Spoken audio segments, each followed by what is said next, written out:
So, as you can see, the topic of our discussion now is stellar changes and their impact on us. And I think I'd like to start by reading a poem by English poet John Milton. I think it's a beautiful little poem. A broad and ample road, whose dust is gold, and pavement stars as starts to thee appear, soon in the galaxy, that Milky Way, which nightly as a circling zone thou seest powdered with stars. I think that's just beautiful imagery for what we see when we look up at night. Well, since as far back as oral history and written history is recorded, mankind has been fascinated with the heavens. Establishing an understanding of the heavenly bodies and observing their processions has been an important pursuit for many ancient peoples all over the globe. However, without a strict scientific language to define what they saw, much of what they recorded and much of what they believed was written as metaphor and myth and legend. As mankind marched ahead with a scientific method, we began to develop a concise language to identify the heavens and explain what's happening up there. In contemporary astrophysics, the ancient wisdom is now completely considered useless. This has left us with two seemingly opposite understandings of our place in the cosmos. On the one hand, science seeks to divide each concept so that they may be understood and labelled independently of the other disciplines.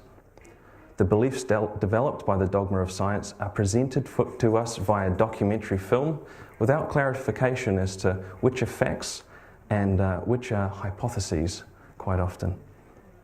On the other hand, our ancient understandings reach us via poorly translated snippets from languages we don't fully understand, and which are often anecdotal, metaphorical, and vague, with cited sources being deities and other prophets. So truly then, how can we know about our place in the cosmos? Can the ancient wisdom and the modern view be reconciled? Is there a point where they meet? Can they be matched up? You can see on this slide here I've got sort of a basic representation on the left, how science views our solar system, heliocentric, with the sun in the centre, but the ancients were just looking up at the sky from where they were, and so they had a geocentric view on the solar system. So let us start with the ancient perspective, because it came first, right? Greek mythology used the stars to tell of great beasts and the heroes who had fought them. The characters were used to describe archetypes within the peoples, and the gods had domains, and the heroes had specific qualities. The men and women who made it to this land in canoes used the stars as navigation, and as we know, a lot of cultures use the stars as navigation.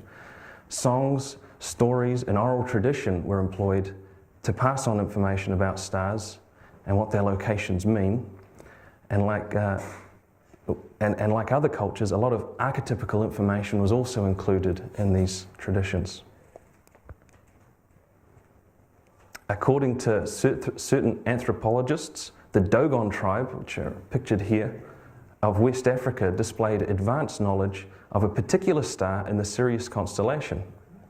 Ancient traditions and complex ceremonies aligned with the movement of the star, and through oral tradition, its significance is explained to the tribe. What is fascinating, though, is that the star itself is completely invisible to the naked eye. We can't see it in the sky. It wasn't until the early 70s that astrophysicists discovered the star. It's quite interesting, isn't it? How did they know? I really like that chap up there in the middle with his flintlock. That was actually taken in 2011, and he's kept it in working order because that is very important to his livelihood. These are some images from their little dance that they do every year, or whenever that star makes a movement that they find important. I think it's quite interesting how colourful and distinct the masks are. What is the lower right one? That's one of the places that they live, just crammed in there under that cliff face.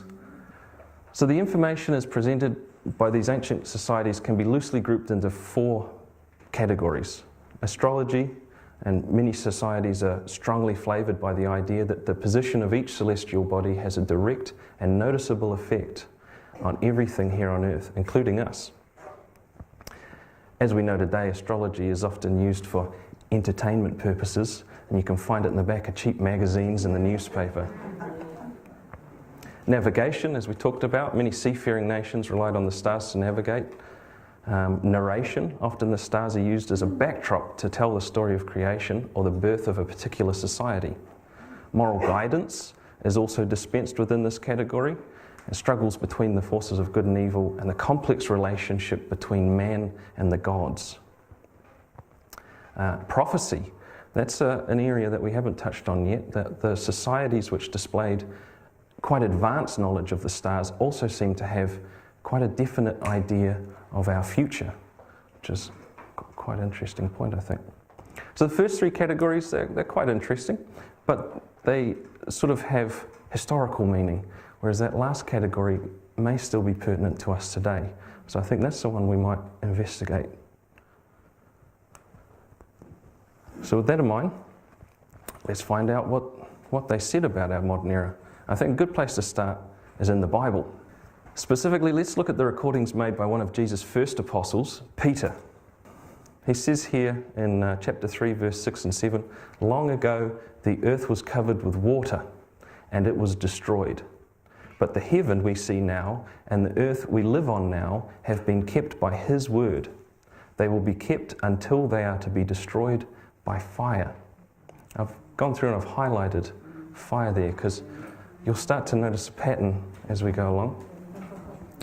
"The day of the Lord will come as a robber comes." I think what he's talking about there is the robber never sends you a text first to let you know he's coming.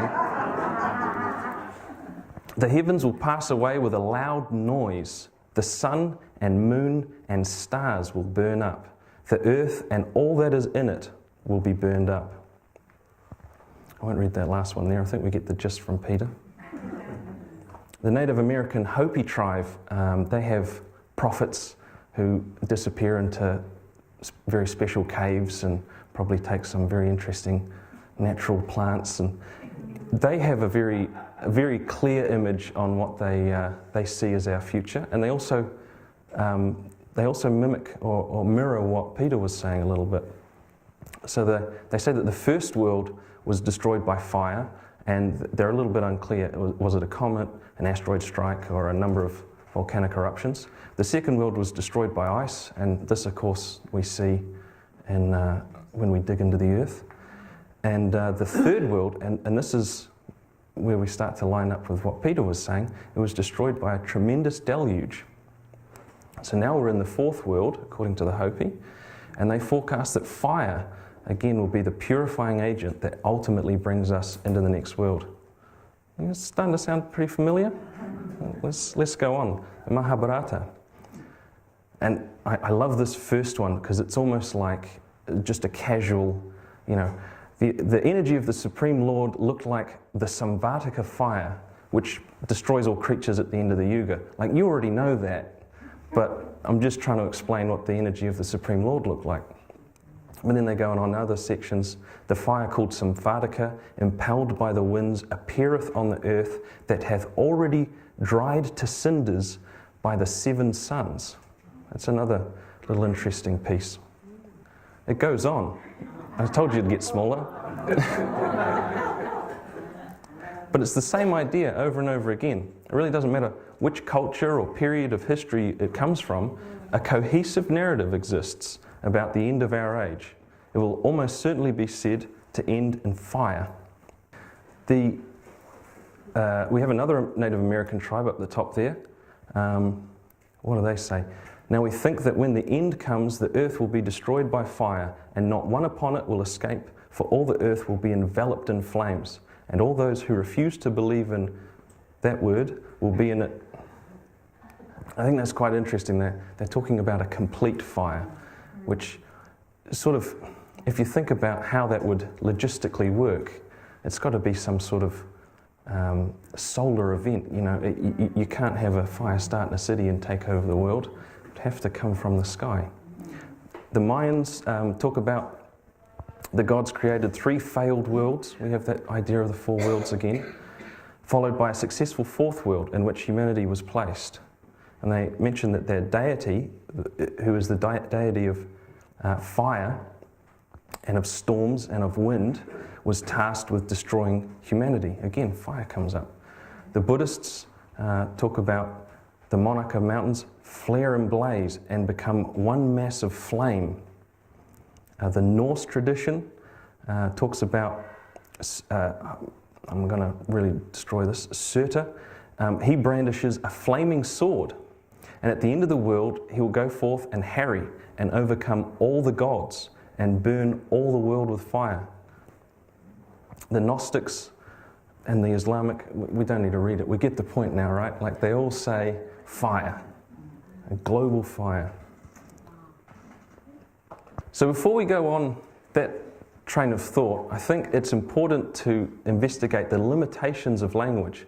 And it's something I don't really hear discussed a lot when we look at the ancient texts, but as John mentioned the other day, he's read Eric von Daniken. You'll know what I'm going on about here. So why do we need to investigate the limitations of language? Well, because the language we use today has been evolving for thousands of years. According to some estimates, we are adding over 700 words a year to the English language. Now, some of these words are pretty useless inside the ancient context. For instance, the word selfie, you know. It was unfortunately added to the Oxford Dictionary in 2013. But they wouldn't have needed that to describe what they were seeing. There are some words that they might have needed to describe what they're seeing. Words like machine, propeller, or rocket engine.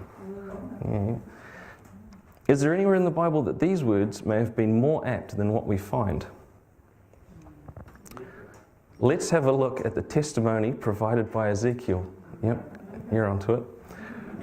Right at the beginning of the book of Ezekiel, he describes what happened to him one day when he was among a group of captives down by the river of Chebar. He writes, "The heavens were open, and I began to see visions of God." So good so far. Already sounds like it's going to be quite interesting, actually, if you're looking up and there's God. Ezekiel continues by painting a very descriptive picture of what and how these so-called visions of God appeared. The image on the left of the screen is created by taking what Ezekiel wrote in a very literal sense, taking the actual words that were translated into English and then applying those to imagery. Doesn't really make a lot of sense to me. So he says, "As I was looking, I saw a tempestuous wind coming from the north, and there was a huge cloud and flashing fire surrounded by a bright light." Well, already that image on the right starts to make a little bit of sense. "And from the midst of the fire was something that looked like electrum." If you're not familiar with electrum, those are a couple of electrum wedding bands down there. It's an alloy of gold and silver. Well, let's keep going. Within it were what looked like, very important piece of the sentence, 4 living creatures, and the appearance of each was like that of a human. And their feet were straight, and the sole of their feet was like the sole of a calf's foot. And they sparkled like the colour of burnished brass. I've got another metallic object there. Over the heads of the living creatures was the likeness, it's another simile, it's not very definitive, of an expanse that sparkled like awesome ice, stretched out above their heads. Under the expanse, their wings were straight, one to the other. Each one had 2 wings for covering one side of their bodies, and 2 wings for covering the other side. When I heard the sound of their wings, it was like a sound of rushing waters, like the sound of the Almighty. When they moved, it was like the sound of an army. When they stood still, they would let their wings down. Clearly, Ezekiel's language was limited. Living before the advent of aerodynamics, jet propulsion, the internal combustion engine, or advanced metallurgy meant that if Ezekiel had seen those things, he would not be able to describe them in terms that we would recognize. He would have to use terms ancient man would recognize. It would appear that Ezekiel was aware he couldn't accurately describe what he was seeing, and some of that simile even survived translation. What looked like four living creatures. Today, this testimony is clear for what it is. A metal craft utilizing a mixture of propellers and jet propulsion entered Earth's atmosphere so that someone who isn't God could meet Ezekiel. Well, still God in the sense that everything is God. I encourage you all to read this book in your own time, and bear in mind that Ezekiel's descriptive limitations might have been quite severe. The Spaceships of Ezekiel is a book written in the early 70s by Joseph Blumrich, who at the time was chief of NASA's Systems Layout Branch. Initially, Joseph set out to disprove the hypothesis that Ezekiel was describing a UFO. However, a thorough examination convinced him that Ezekiel was describing an aerial vehicle. He then made detailed drawings of what Ezekiel may have been trying to describe. He concluded the technological capacity of the vehicle builders must have been somewhat higher than mankind's is at present. Joseph added, he had seldom felt as delighted, satisfied, and fascinated by being proven wrong. I don't want to get too hung up on the UFOs in the Bible. I'm just trying to make the point that the limitations that the ancients had were quite strong, quite evident. So let's move into the modern era. And that's a good place to go because we have the full descriptive might of the English language now. Our solar system is now, and has been since it began, moving through the galaxy. As it orbits the cluster of black holes, we think, at its center. As you can see in this infographic, it has passed through areas of different energies in the past, and we believe that moving through these areas may have changed our planet. So we can see here, the sun and planets may have originated closer to the galaxy's center and surfed outwards along its spiral arm. Just like to point out that's hypothesis, not fact. Passing through bright star-forming regions might have exposed Earth to hazardous radiation from supernovae, perhaps causing mass extinctions. Passing through dark interstellar dust clouds could have altered Earth's climate, perhaps leading to episodes of global glaciation. And what we have over here is quite interesting. As we're moving around the galactic plane, we're also wobbling up and down through it. 200 light years each side, that's quite a lot of wobble. And it's thought that as our galaxy is moving through the universe, we're creating a bow shock. The universe isn't empty space, it's full of highly charged particles. And as we're moving, we're creating this bow shock as the two energies collide. And they believe that when we're on the upside of our galactic plane, we're exposed to a lot more of that universal energy. Let's move inwards a little bit from the galaxy into our solar system. Here on this image, we can see the solar system there in the center, and these rings here are the outer planets, so it's quite small in the middle. It's just a representation though. And what our sun's doing, as Murray touched on, our sun's expelling massive amounts of gas and radiation, and these are called the solar winds. They're supersonic, they travel through our solar system very quickly, and they're highly charged, a lot of conductivity to them. And as that expansion of energy outwards from our sun reaches the pushing in energy from the interstellar medium, which is the gas and charged particles from the outside of our solar system, it creates this shape. There's a balance of those two forces, and at that balance we find the heliopause. Something interesting to be noted about that interstellar medium and the solar winds coming out of the sun is neither force is constant. It's not always the same. And so what you actually expect to see, it's very hard to observe because we've only got those two little probes out there, and they were sent out in the 70s.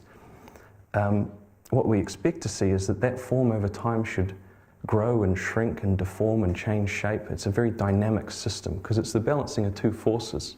And if we can think where we see that in our lives, maybe down at the beach, we've got the balancing of the force of the tidal forces and the winds, and we can see it's a very dynamic, it's in motion. There's a lot of change. You go to the beach and it seems to be different every day. The sun's properties, such as its luminosity, are related to its magnetic field, although the connections are not very well understood. And changes in the heliospheric magnetic field have been linked with changes in total cloud cover here on Earth, which may influence global climate. Like the heliosphere around our solar system, as we saw in the last slide, we have a magnetosphere around Earth. The powerful force of the solar wind is multifaceted. It has heat and kinetic energy, but it also has electromagnetic energy. And so it interacts with our planet in many different ways. This force electrically changes our atmosphere, or charges our atmosphere. The solar wind applies a great deal of pressure crashing into our magnetosphere. And as that pressure is applied, and as Murray was saying before, the solar wind moves around our magnetosphere, it gets caught. The highly charged plasma gets caught in our magnetotail here. It's kind of like this little pocket. As the speed and pressure of the solar wind is adjusted, the shape of the fields around our planet are deformed. When the magnetic field lines collapse, that pool of energetic particles at the tip of the magnetotail are propelled back towards Earth with a lot of energy. When this kind of event happens, we see obvious results here on Earth with a massive uptick of the aurora activity at the poles. And if you really squint at that animation, you can even see just a little, in the last few frames, you see a little sparkle up there around the poles. Little is understood about the Earth's magnetic field or how it's even produced. We theorize there's a lot of ferrous material in the core of the Earth, but nobody's been there, right? However, many scientists blatantly tell us that these effects have no effect on us whatsoever. I believe this to be an example of the limiting effects of the dogma within science. Those who have tried to submit their ideas with supporting evidence quite often are ostracized from the scientific community, and I feel really sorry for them. A lot of them find it hard to make a living after presenting some of their findings. I won't go into detail now, but some have found that with the magnetic line collapses like this, it correlates with the climate, correlates with earthquakes, and even geopolitical events such as war.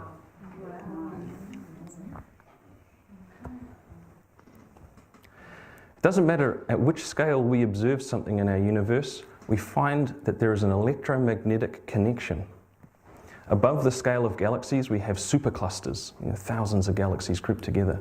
And when we get a lot of these superclusters gathered together, they make filaments. And these are the filaments we're seeing on the left. Murray had a very similar slide, I think even the identical image in his little slideshow. It was great. And on the right, we have a diagram of our own atmosphere and how it too is really just an electromagnetic circuit. So we're starting to see another pattern emerge. We saw with the ancients there was quite a pattern, and now when we look at the stars and we look at space, we talked about the filaments, the plasmic filaments connecting the stars in the sky. Everything is connected in a very tangible, not tangible is not the right word, but in a very evident way that we can see with our modern scientific equipment. So to summarize what we've been through so far, we touched on the differences, the different points of view that we have on the heavens. We have the ancient and the modern perspective. We investigated how some of the ancient peoples were fascinated with the stars and how they used them to tell stories. We also had a look at the fire, all that doom and gloom. Sorry to bring the room down like that. And we've also now had a look at some of the connectivity that we see in our solar system and beyond. So now I think it's time to start blending some of this information together. You may not have realized it just yet, but everything we've been discussing is pointing towards the exact mechanism of what some people call Armageddon. I found these books here, over here, quite helpful by giving new insight into many of the traditional understandings of gods, angels, and our place in the universe. Not because it holds any new information on these topics, but because it has been received and transcribed in recent history. And so the concepts contained are written using the full descriptive might of modern English. It's just wonderful. In these books, Ra, as you can see over there on the left, he identifies itself as an entire society united in service to the universe. An entire society which solely endeavours to promote love and harmony. And they're united because each member of that society understands that they are all part of the one thought. Ra believes that the one thought is all that there is. It is God, it is the universe, it is us. All matter is energy, and all energy is consciousness, and all consciousness is part of the one single thought. Ra explains that there is a hierarchy of that consciousness, of which we have our part to play. This is all going to sound very familiar to everybody, whichever books you've read, it's pretty much the same stuff. But the energy being emitted from the galactic centre affects what type of energy each star within the galaxy will emanate. And so the energy from each star will affect the planets orbiting that star, and the planets will affect the creatures living on that planet. And we too, our energy, our thoughts affect our cells. They affect those that live within us. We see that in medical science quite often with things like the placebo effect and whatnot. In these books, Ra talks about the transition our society will supposedly soon be going through as nothing more than a flow-on effect through this hierarchy.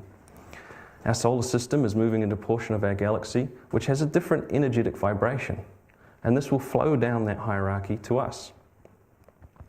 I believe it's the same event that was described in the Bible by the Mayans, by all those other cultures we analysed.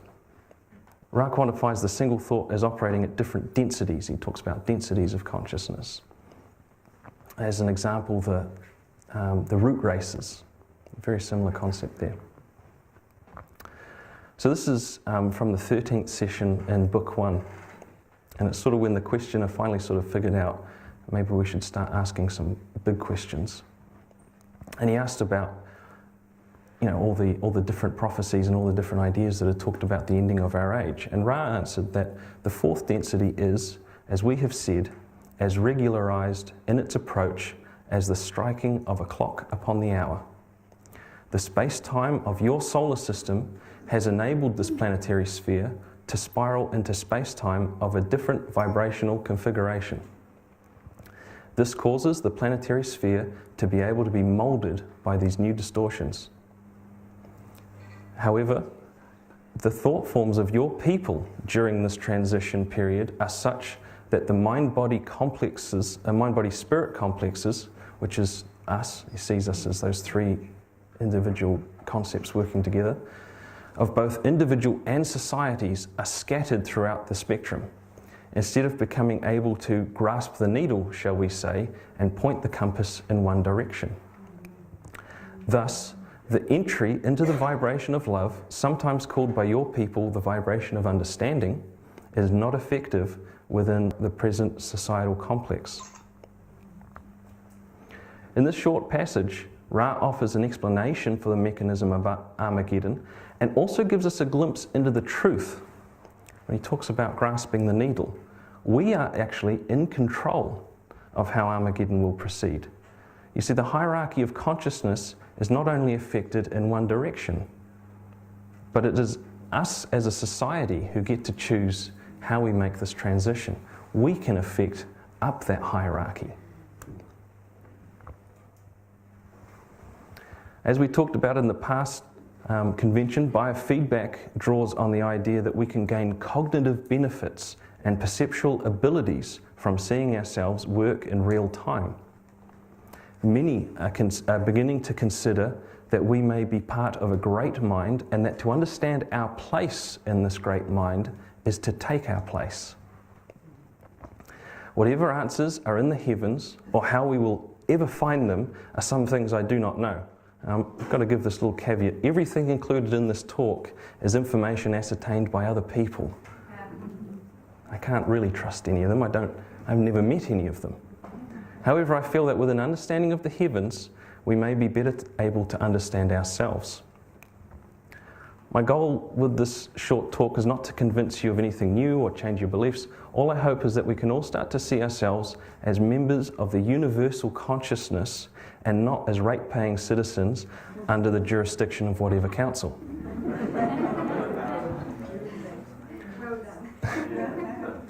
Now, I kind of ripped through a lot of that at breakneck speed, and I'm sure there are some questions. I was fascinated by that fluctuation of radiation, or whatever you call it, to the earth and then collapse. And it reminds me, it's interesting to see correlations. It reminds me of the way air theory works.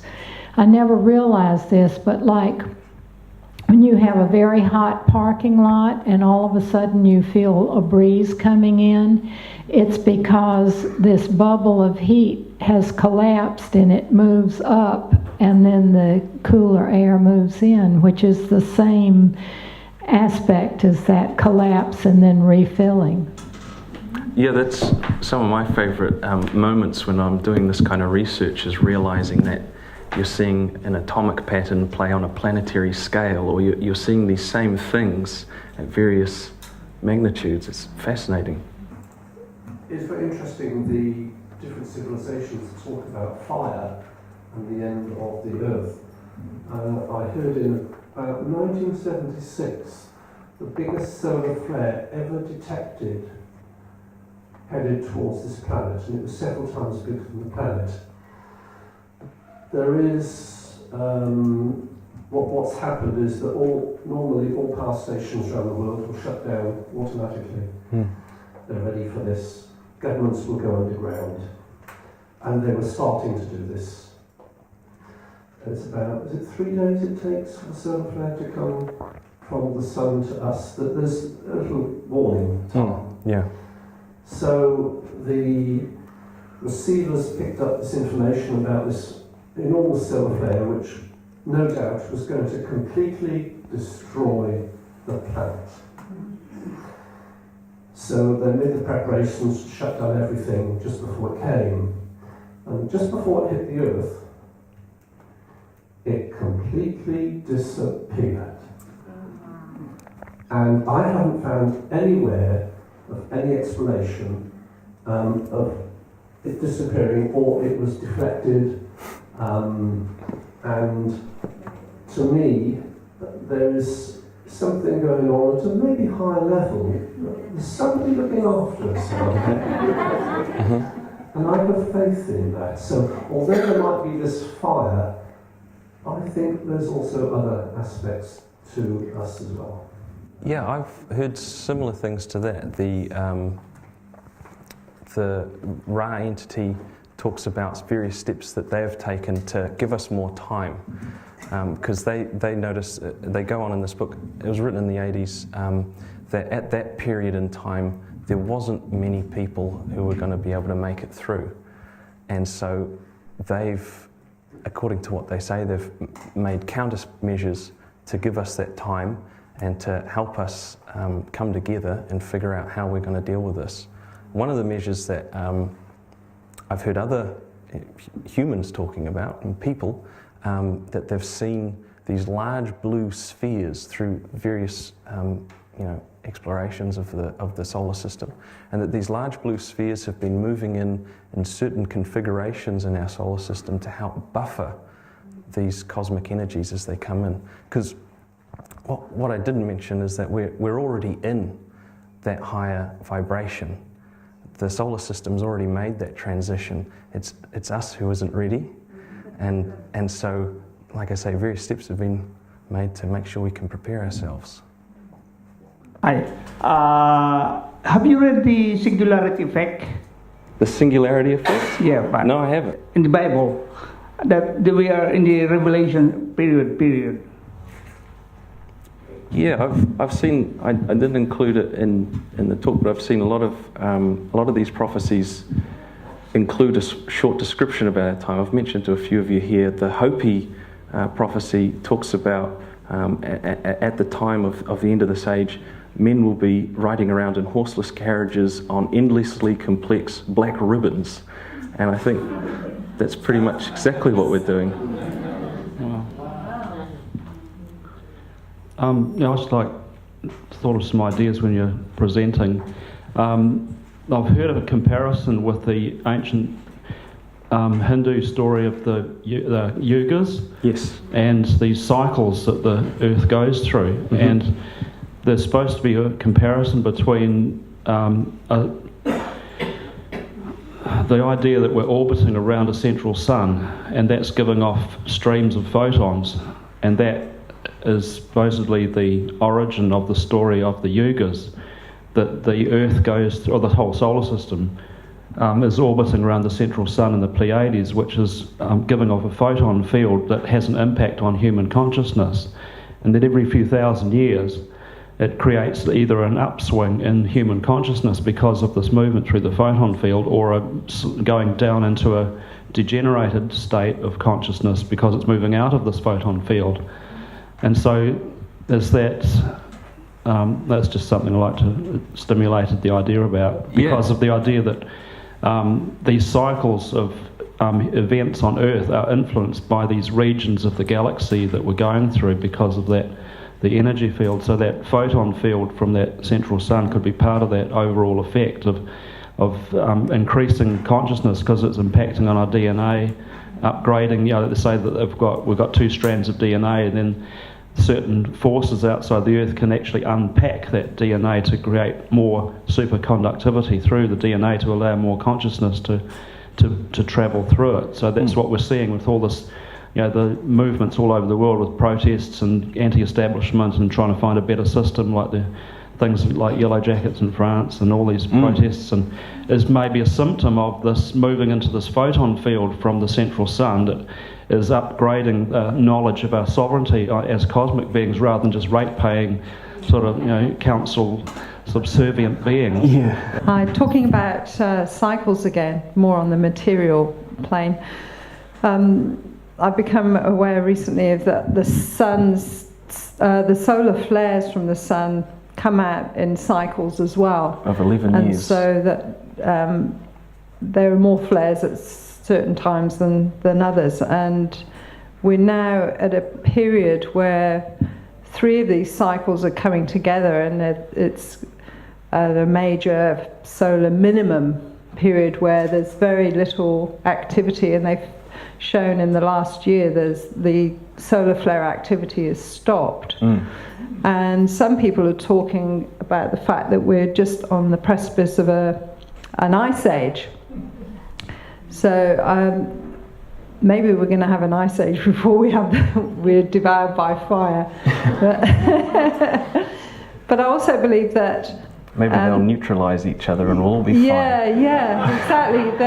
The global warming may deflect some of the effects of the freeze.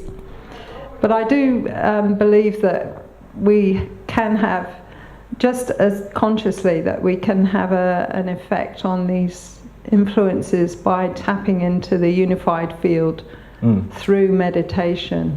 And Dr. Joe Dispenza's done a lot of work on getting into so that we can access the unified field and using consciousness consciously to influence. Absolutely. It's fascinating research. He's got a lot of good examples. Can we take testing? I always wanted to do that. I just love this subject, quantum physics and science, and joining it in with all the spiritual side. But when you mentioned, Ben, the blue circle blob things that says, maybe the emphasis is a lot on the science side and what we do, but the more I learn about it, the more I think there really is not just a consciousness, but it's an intelligent one, and I like to call it God. And I think He really wants us to be connected. So it's not all about us having to always work so hard, put all the work in. I mean, we need to, but He's out there batting for us. And I'm wondering if these blue things are maybe, excuse the pun, heavenly bodies, angels. You know, I definitely believe that they are out there helping us a lot, you know. For sure. I think that a lot of the times when the term angel has been used, it's because they didn't have the descriptive language to describe what they were seeing in a scientific sense. And so that word is, synonymous with a lot of scientific ideas. Follow on from the word angels and talk about the universal mind. Many years ago, I was told by Ra to invoke the law of one. And this, when I met Ben, we were talking about the law of one. But I'll go back to the law of one, because I looked up the law of one and read what it said on the internet, and I'd be interested to see whether it's any different to what's in the book, because I haven't read all the books, though I did buy them. Good on you. I haven't completed them. It's a bit chewy. What the law of one says is that the law of one is the original law of creation and is the supreme law over all laws in all dimensions. So what the law of one says, that if one is harmed, all are harmed. If one is helped, all are healed. Mm-hmm. Therefore, in the name of who I am, and I am one with all, I ask that only that which is the highest good of all concerned happen here and now and through all time and space. I give thanks that this is done. So be it. Lovely. So we need to put into action the talk and the meditation. Yeah, I think that that's 100% accurate description. I think it can be sort of misconstrued that Ra is presenting that he has the law of one, but he's quite humble in the way that he describes, I call him he, because what else? He, she, it, them, they. Because that's what they're seeking. They still believe that they're a lot further along the path than I am, for sure, but they are still seeking that universal law. And I believe that they expect once they truly find that law, we won't have a Ra to interact with anymore. They will just become one with the universal energy and dissolve into it. When you shared that little bit where you said to understand our place is to take our place in the universe. So when you look at our responsibility, what we can do, and if there's this great fire that's going to happen eventually, I mean, who's to know it's not in a few months. The earth has heated up in an enormous way, that our responsibility would be to raise our vibration. You think of vibration when you think of electromagnetic field. So our full responsibility is to raise our vibration and to know who we are, and that's what we can do as individuals right now. To me, all roads lead to that one space. Yeah. And as Anthea also mentioned, that helps fellow man. Yeah. Any more questions? What we were saying before about Ra, one of the important things that I picked up from those books was the importance of free will. Yeah, that's something that I found quite interesting. Growing up as a Christian, I was given a very long list of don'ts, and that was supposed to give me a moral code to live by. And it's quite a complex list, but I think Ra has, or not Ra, it comes out of a lot of different occult texts. Do what thou wilt shall be the whole of the law. And I think that has the whole concept of morality contained within it. And it's not so much, I'm going to do what I want, so leave me alone. It's about following your divine purpose, following your divine love. But it also has implied in there that to be immoral would be to affect somebody else's free will, to prevent them from having free will. And I think that in itself is a way of consolidating all of the different laws given in other texts into a very simple concept. They emphasize that a lot in here. This is something, sorry, that I was intending to put up first, because I find when I'm talking about solar systems and galaxies and things like that, quite often people have a text-based definition, but not an image in their mind. So this is our sun, right there in the center of our solar system. Beautiful imagery. But let's zooming in. Let's zoom out. As we zoom out from our sun, we can start to see the orbit of the inner planets, and this is where we are. We're the third rock from the sun. I always, yeah. That program won me a free whiskey and a quiz at a bar one night. I said, which planet, which number are we from the star? And I thought, how could I know? Oh, third rock from the sun. Perfect. But as we move out, we start to get to the outer planets, and that sort of gives a really good idea of why there's those two categories, because we just sort of fade away into nothing there. And then as we zoom out a little further, the heliopause probably take up most of the screen here, and that's the sun's electromagnetic influence. But as we zoom out further to the distance of about 1 light year, which is how long light would take to travel to there, we can see it's taking a while to zoom out. We can see the theorized Oort cloud, all the millions and billions of asteroids that we think are out there. But as we get out a little further, this is our little neighborhood. A few stars, yeah, hello. And it's all 3D, which I think is quite fascinating. But we'll zoom out a little further, and we start to see our area code, let's call it. And then maybe our city. And I'd just like to point out, most of what we know about the stars in our sky, those stars are here on the screen. It's not actually that far away that we see and are able to study stars. Murray was talking about we only see 5% of the universe. We only see 5% of the 5% of the 5%, really. But if we zoom out further, we can start to see how that massive cloud with us right there in the middle fits into our galaxy.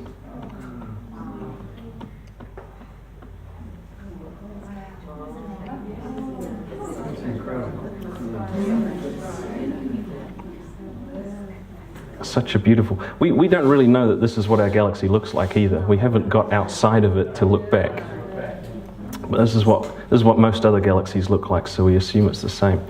Now I've got to be back again. Got another little piece here of bonus footage. This one I just love because it demonstrates how little we know about the universe. This is from NASA. The camera they were using to capture this footage contained the visible spectrum and the infrared and the ultraviolet. This is a 12-mile tether they let off the back of a spaceship, and they thought they'd see if they could test some experiments. But what the camera picked up, the astronauts can't see, is all of these little swimming things. This view showing in the call reporting that the crew can see the tether and see the satellite. It's beautiful. Orbs.